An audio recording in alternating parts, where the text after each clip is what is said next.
Alright, so now I've switched over to a track that I just finished up. I'm about to send off to my engineer in Vancouver here probably tonight. I just finished EQing it yesterday. It's a track I was working on with a guy named Flirtphonic. He was visiting from Korea for the last couple days, so we were working on a track.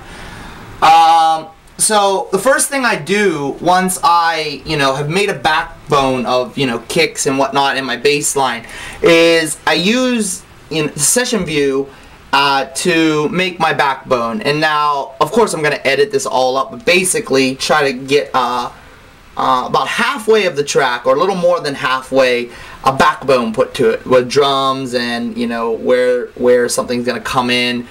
Where things are going to cut out. So if you look here, this would have been scene 1.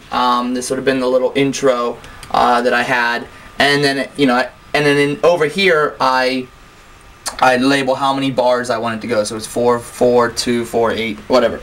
And I probably went all the way up to here, which probably got me to like 3 minutes within the track.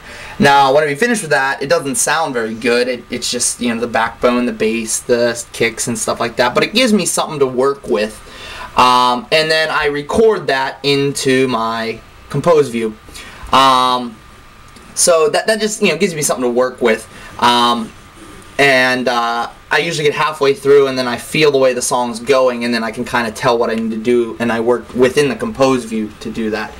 So if we look at the track here, here's my track. Here's all the stuff going on. So there's like 30 some tracks.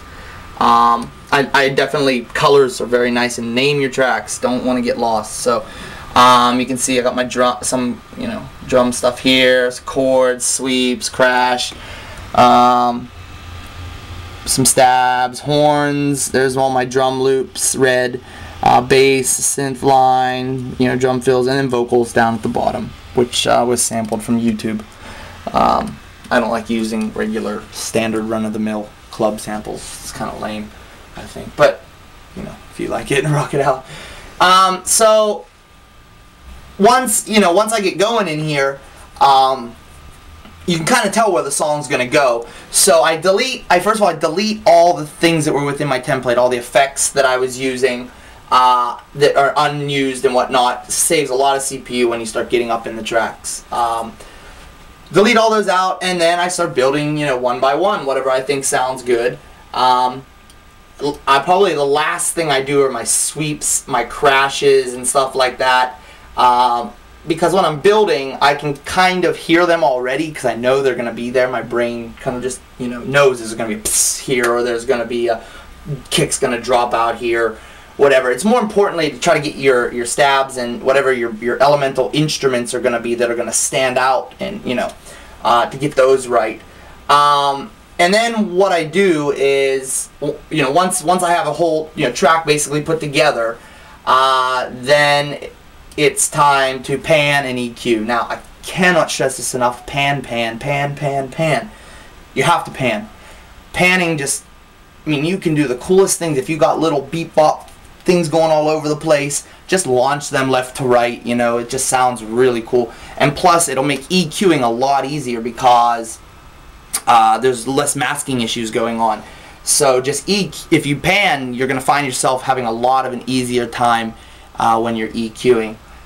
So then as soon as I get that all together, then I put on every track, I go clean it all up, and then I put an EQ and a spectrum on each.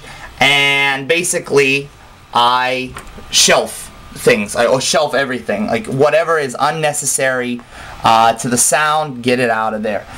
It'll just make your mix a lot cleaner and less muddier if you are to shelve off what you don't need and just let things sit a little nicer. On this track in particular, I didn't have to cut too many frequencies out because I panned so much and it's really light in parts, so nothing was really masking so much. I don't remember, but I have a few tracks here that have cuts out for that synth, for a synth to stand through, or no, I cut out the synth so the stabs would stand through. But then I go through and I EQ every track, very important, and then watch the spectrum. And what I do is I start from the kick. I start from EQing with the kick, do my drums, all my drums, and then my bass line. Make sure it's side chained the way I want it.